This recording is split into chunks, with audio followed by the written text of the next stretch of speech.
مفتی صاحب کیا نکاح سے پہلے ولیمہ جائز ہے یا نہیں؟ نکاح سے پہلے ولیمہ کیا، رخصتی سے پہلے بھی ولیمہ نہیں ہوتا جب تک ڈلیوری نہ ہو جائے، مال ہاتھ میں نہ آ جائے، کاغذات کا اعتبار نہیں ہے بھائی نکاح ہو گیا، رجسٹر بھی ہو گیا، سب کچھ ہو گیا، قاضی نے پڑھا بھی دیا، تو اسلام کہتا ہے جب رخصتی ہوگی مال پہ مکمل قبضہ ہو جائے گا۔ ہوم ڈلیوری کا پورا انتظام لوگ کہتے ہیں نا ہے، مگر فون کر کے بلاؤ پیزا ملتا ہی نہیں ہے، بیٹھے ہوئے لکھا ہوا ہوتا ہے کہ ہوم ڈلیوری کا پورا انتظام، لیکن بیٹھے ہوئے ہوتے ہیں، اب وہ جناب بیٹھے ہیں پیزا نہیں آیا، پھر آدمی فون کرے وہ کسی اور کے پہنچا دیا، یہ ہو گیا۔ تو بھائی پہلے ڈلیوری ہوتی ہے، اس کے بعد پیزے کے پیسے دیے جاتے ہیں، اس کے بعد برگر کے پیسے دیے جاتے ہیں، چاہے زنگر برگر ہو یا انڈے والا برگر ہو، اصول یہی ہے۔ تو اسلام نے بھی کہا ہے کہ ابھی ولیمہ کر کے خام خواہ میں خوش فہمی میں مبتلا خود بھی ہو گیا، لوگوں کو بھی کر دیا، بعد میں وجلہ بیگم کا میٹر گھوم گیا، وہ نکاح ہوا کسی نے اس کو بتا دیا تو بندہ ٹھیک نہیں ہے، تو پھر وہ ولیمے کا خام خواہ خرچہ ہوگا نا، بلکہ الٹا غم کا کھانا کھلانا پڑے گا۔ تو اس لیے اسلام نے کہا ہے کہ صرف نکاح ہوا ہے، ابھی زیادہ خوش فہمی میں مبتلا ہونے کی ضرورت نہیں، جب قبضہ ہو جائے اور رخصتی ہو جائے اس کے بعد آپ پھر ولیمہ کریں۔ اچھا بھائی آپ کے بیان کا اچھا ایک بات یہ بھی یاد رکھو، ولیمہ باقاعدہ سنت عمل ہے اور معمولی سنت نہیں ہے۔ جو کام باقاعدہ شریعت کی سنت اور حکم ہوتا ہے نا، تو اس کو جب تک اسی طریقے سے کریں گے تو وہ سنت کہلائے گا، اپنی طرف سے اس میں کاٹ چھانٹ کر دیں گے تو سنت کا تصور ختم ہو جائے گا۔ لوگ یہ بھی کہتے ہیں کہ یار ایک دعوت ہی تو ہے نا خوشی کی، رخصتی سے پہلے کھلا دی تو کیا ہو گیا، بھائی ہمیں اس میں سہولت ہے، رخصتی سے پہلے کھا لیں گے لوگ، تو بھائی وہ دعوت بن جائے گی، پھر وہ بھائی اس کو چلنے دیں، کیا کر رہے ہیں، وہ دعوت بن جائے گی۔ یہ جب بھی چھیڑ چھاڑ کرتے ہیں نا، مجھے لگتا ہے کچھ کٹنگ کر رہے ہیں، کیا کر رہے ہیں، وہ کیا بن جائے گی، ایک دعوت بن جائے گی، تو دعوت برائے دعوت بن جائے گی وہ تو ولیمہ اتنی اہم سنت ہے کہ تمام پیغمبروں نے کیا ہے، اور رسول اللہ صلی اللہ علیہ وسلم نے، امام شافعی فرماتے ہیں کبھی بھی ولیمے کے علاوہ کوئی دعوت نہیں کی ہے کسی کی۔ جیسے ہم لوگ دعوتوں میں لوگوں کو بلاتے ہیں نا، آؤ آج، تو آپ صلی اللہ علیہ وسلم کے تو مسکین تھے، خود گھر میں کھانے کو روٹی نہیں تھی، کسی کی دعوت کیا فرماتے ہیں۔ تو ولیمے میں دو باتیں نبی صلی اللہ علیہ وسلم کی، ایک تو یہ کہ ولیمے کے علاوہ کبھی دعوت کی نہیں آپ نے کسی کی، اور ولیمے میں کبھی دعوت چھوڑی نہیں، یعنی ہمیں جب بھی ولیمہ کیا ہے آپ صلی اللہ علیہ وسلم نے دعوت کی ہے۔ یہ اتنی اہمیت کیوں ہے؟ یہ اصل میں ولیمے کی اہمیت نہیں ہے، یہ نکاح کی اہمیت کو اجاگر کیا جا رہا ہے۔ سمجھ میں نہیں آ رہی بات؟ یہ نکاح کی حوصلہ افزائی کی جا رہی ہے، نکاح کو اپریشیٹ کیا جا رہا ہے، بڑا خاندانی کام ہو گیا ہے، کھانا کھلانا پڑے گا، کیونکہ آپ صلی اللہ علیہ وسلم کو شاید اللہ نے بذریعہ وہی بتا دیا ہو، یہ اللہ کا تو علم ہے نا کہ ایک وقت آنے والا ہے کہ نکاح ایک ثانوی چیز بن جائے گی، کر لے ٹھیک ہے، نہیں کرے تو بھی ٹھیک ہے، کرنا بھی ہے تو 45-50 سال میں مناسب ہے، اب ظاہر ہے اس عمر میں تو ہو جانی چاہیے، اس طرح کے لوگ باتیں کر رہے ہوتے ہیں نا، ان سب چیزوں کی نفی ہے۔ بھئی بڑا خاندانی کام ہے، ہمارے نبی کسی اور موقع پہ دعوت نہیں کر رہے، لیکن اس پہ اتنی خوشی کا اظہار کہ بھئی دعوت تو ڈیو ہے، سفر میں بھی ولیمہ نہیں چھوڑا۔ اور یہ جو میں کہہ رہا ہوں نا کہ آپ نے اپنے عمل سے بتایا کہ بھئی یہ کام تو ایسا ہو گیا ہے کہ دعوت تو بنتی ہے۔ ارے دیکھو کوئی کنجوس آدمی ہو، کبھی نہیں لوگوں کو آپ کو کبھی کھلاتا نہیں ہے وہ، اور پیسہ بھی اللہ نے دیا ہو، بڑے خوشی کے مختلف مواقع آئے، اس کا بچہ پاس ہو گیا، ٹھیک ہے نا، اور بھاگ گئی تھی واپس آ گئی، بکری بھاگ گئی تھی واپس آ گئی، ٹھیک ہے نا، اب آپ کا دماغ خام خام میں الٹی چیزوں کی طرف جاتا ہے، اور بہت کچھ ہوتا ہے نا انسان کی زندگی میں، خوشیاں آتی ہیں، آپ کا رینک بڑھ گیا، ٹھیک ہے نا، آپ کے 2 پھول تھے 2 اور لگ گئے، لیکن دعوت ہی نہیں کرتے آپ، تو اچانک کوئی ایسی خوشی آ گئی جو بالکل غیر متوقع ہے، تو دوست کہتے ہیں اب تو دعوت بنتی ہے بھائی، یار اب تو یہ ایسا کام ہو گیا ہے کہ دعوت کے کب بھاگنے کا کوئی راستہ ہے ہی نہیں۔ یہ کب کہتے ہیں؟ جب کوئی بہت زیادہ خوشی کا کام ہوتا ہے۔ یار یہی الفاظ آپ صلی اللہ علیہ وسلم نے ولیمے کے بارے میں کہے ہیں، لا بد للعروس من الولائم، فرمایا دولہا کے لیے ولیمے سے فرار کا کوئی راستہ نہیں ہے. انداز دیکھو, جو میں ابھی بات کہہ رہا تھا وہ بالکل حدیث میں صراحتاً بھی ہے. نبی نے اپنے عمل سے بھی بتا دی کہ آپ صلی اللہ علیہ وسلم مسکین تھے, کبھی دعوت نہیں کی, جو ہمیں ہو سکتا ہے کی ہو لیکن روایتوں میں نہیں ہے. لیکن جب بھی نکاح کر رہے ہیں, اول تو نکاح پہ پہلے ہی خرچہ ہو رہا ہے, مہر کا خرچہ ہوتا ہے نا, اور بیوی کا نان نفقہ. ایسے موقع پہ تو ہو سکتا ہے آپ صلی اللہ علیہ وسلم یہ کہہ دیتے بھائی میں تو پہلے ہی گھر میں 40 دن چولہا نہیں جلتا, اوپر سے میری تو ایک بیوی آ گئی ہے اور اب اس کا مہر بھی دینا ہے, اس کے خرچے بھی ہیں, تو اب تو دعوت میں کر ہی نہیں سکتا. نا نا نا نا نا. امام شافعی فرماتے ہیں کبھی بھی نبی صلی اللہ علیہ وسلم نے ولیمے میں دعوت چھوڑی نہیں تھا, ہمیشہ ولیمے پہ آپ نے لوگوں کو کھانا کھلایا جمع کرے. تو عمل سے بھی پتا چل رہا ہے بھائی یہ کام ایسا ہو گیا ہے کہ اب تو آپ کے پاس وسائل نہیں بھی ہیں تو دعوت تو ڈیو ہے, قرضہ لے کے کر لو بھائی. اب تو کام ایسا ہو گیا ہے, لوگ کہتے ہیں نا بھائی یار اب تو, وہ کہتا ہے نا دوست یار پیسے نہیں ہیں, ابے بھائی قرضہ لے کے کر لے, ایسا موقع بار بار نہیں آتا. حالانکہ یہ والا تو بار بار آ بھی رہا تھا, لیکن پھر بھی گویا یہ شو کیا جا رہا ہے کہ بہت اچھا موقع آ گیا ہے.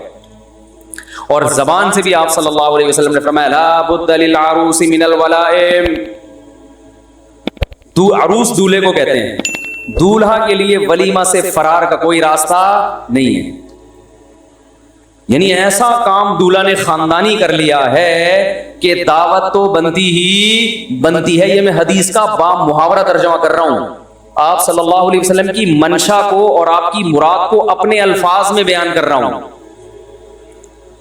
کہ ولیمہ نے, اور مزید آپ کی سطح پہ آ کے اور زیادہ اچھے سٹائل میں یوں کہیں گے دولہا نے, ہٹو بچوں, زندگی میں پہلی دفعہ کوئی ڈھنگ کا کام کیا ہے, پاس ہو گیا تھا امتحان میں اچھے نمبروں سے, ہو گیا تھا یار, بہت لوگ پاس ہو جاتے ہیں, اس وقت بھی دعوت بنتی تھی, کر لی ٹھیک ہے, نہیں کی تو بھی ٹھیک ہے.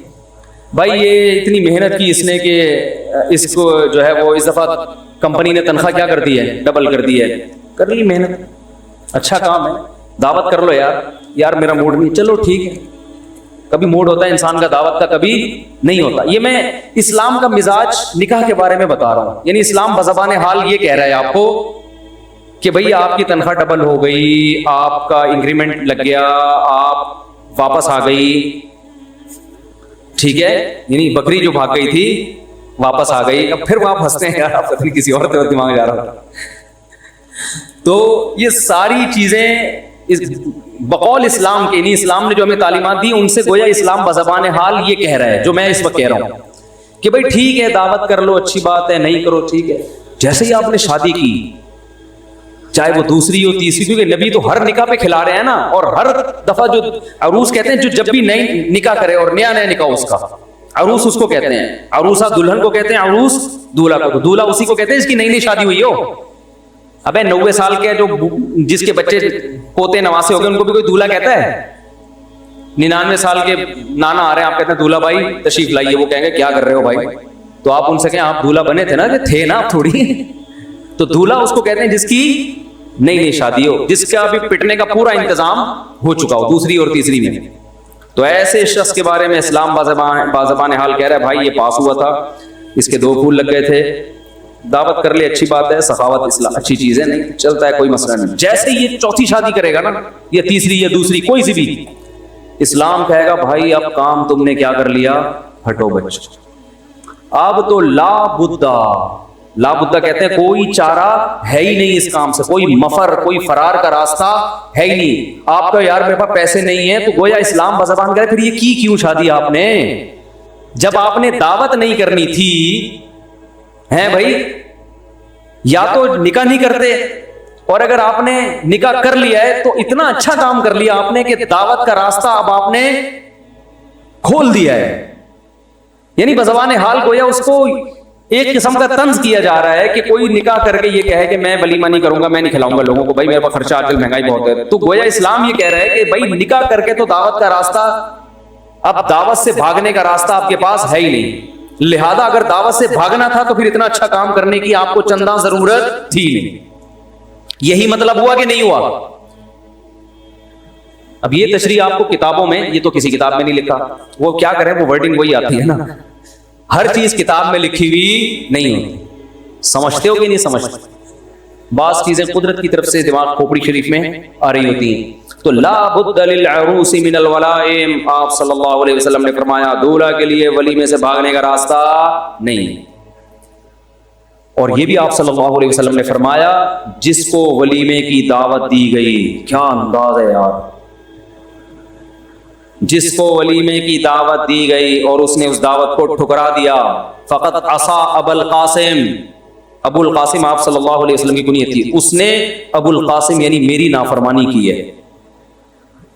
تو دعوت کرنے کا بھی حکم اور اس دعوت کو قبول، یعنی دعوت قبول کرنا جب ہوتا ہے جب آپ اس کی خوشی میں شرکت چاہتے ہیں. یہ پھر دوسری خاندانی بات شروع ہو گئی ہے، لیکن آپ لوگوں کی سمجھ میں ٹس سے مس ہونے کے لیے تیار ہو نہیں، بس انجوائے کرتے ہو باتیں سن سن کے. اچھا خیر، ہم تو کریں نا باتیں، ہم تو بھائی اس کے مکلف ہیں پیغام پہنچا دو. ایک صاحب نے مجھے کہا بھر بیان میں کہتے ہیں وما علینا الا البلاغ، اس کا مطلب کیا؟ میں نے کہا مطلب ہے ہمارے ذمہ صرف پہنچانا ہے. تو آپ صلی اللہ علیہ وسلم نے جو ولیمے کی دعوت دے اس کو میں شرکت کو بھی کیا کیا، بہت سخت تاکید کی ہے. ہاں کوئی شرعی عذر ہو تو ایک الگ بات ہے، تو بہت سخت تاکید کی. اس نے ابو القاسم کی نافرمانی کی. کیا مطلب؟ یہ کھانے کی ترغیب نہیں دی جا رہی ہے. کھانا کیا ہوتا ہے بھائی؟ اسلام میں تو کھلانے کی ترغیب ہے، کھانے کی تھوڑی. یہاں کھانے کی کیوں؟ اصل میں آپ کو اس کی خوشی میں شرکت کی ترغیب دی جا رہی ہے کہ اس نے اتنا ہٹو بچوں کام کیا ہے کہ اگر آپ نہیں گئے اس کی دل شکنی ہوگی، وہ سمجھے گا شاید بھائی میں نے دوسری تیسری یا پہلی شادی کر کے اچھا کام نہیں کیا. تو یہ بھی نہیں کہ فون پہ کہتے کہ بہت اچھا، نا نا نا نا، شرکت کر کے یہ آپ کا شرکت کرنا ہے، اپریشیٹ کرنا ہوگا اس کو، اس کی حوصلہ افزائی. اور یہ شرکت برائے شرکت نہیں ہے، یہ ایسے شرکت ہے گویا شریعت گن پوائنٹ پہ آپ کو شریک کر رہی ہے. تو آپ جب جاؤ گے تو آپ بولو گے بھائی اللہ کا حکم ہے کہ میں آپ کو اپریشیٹ کروں، میں اس لیے آپ کے ساتھ کھانے میں شریک ہو رہا ہوں کہ مجھے اگر سے بھوک نہیں تھی، دل نہیں چاہ رہا تھا، لیکن اگر میں نہ آتا تو آپ کی حوصلہ افزائی نہ ہوتا. لیکن ہمارے یہاں کام کیا ہو رہا ہے؟ الٹا. پہلی شادی میں بھی الٹا کام. خبر ملتی ہے پہلی شادی، ابھی اس کو ضرورت کیا تھی یار، 24-25 سال تو عمر ہے، کچھ شادیوں کی عمر ہے. آج ایک نوجوان آیا میرے پاس، کہہ رہے میرے ابا کہہ رہے 30 سال سے پہلے شادی کا نام بھی نہ لینا. 2 بندے آئے اکٹھے. بندے کون تھے؟ جنید جمشید کا بیٹے نہیں ہے، کیا نام ہے ان کا؟ بابر. تو وہ نہیں تھے، ان کی تو شادی ہو گئی. ان کے ساتھ 2-3 دوست تھے ان کے، تو ملنے کے لیے آئے. تو وہ ایک کہنے لگا میرے نانا کہتے ہیں کہ یار کاش میں جب 30 سال کا تھا مفتی صاحب کے بیان سن لیتا. بہت، ہاں وہ کہہ رہے کاش مفتی صاحب 30 سال پہلے پیدا ہو جاتے ہمارے دور میں اور یہ بیانات کرتے. تو جس نے مجھے یہ واقعہ سنایا نا، تو میں نے کہا اگر آپ کے نانا، میں 30 سال پہلے پیدا ہوتا جب آپ کے نانا کی جوانی کی عمر تھی، اس وقت یہ بیان کرتا تو وہ صرف آپ کے نانا نہ ہوتے اور بھی بہت ساری مخلوق کے نانا ہوتے. آئی بات سمجھ؟ تو پھر بہت معرفانہ گہرائیوں میں جاتے ہیں نا.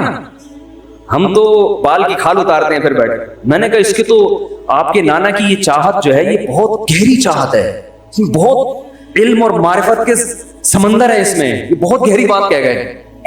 میں نے کہا وہ اصل میں یہ کہہ گئے کہ میں صرف تمہارا نانا کیوں، مجھے بہت سو کے دادا ہوتا. کیونکہ اب ان کو نانا بننے کا مزہ آ گیا نا، ان کو پتا چلا نانا اور دادا کیا ہوتا ہے.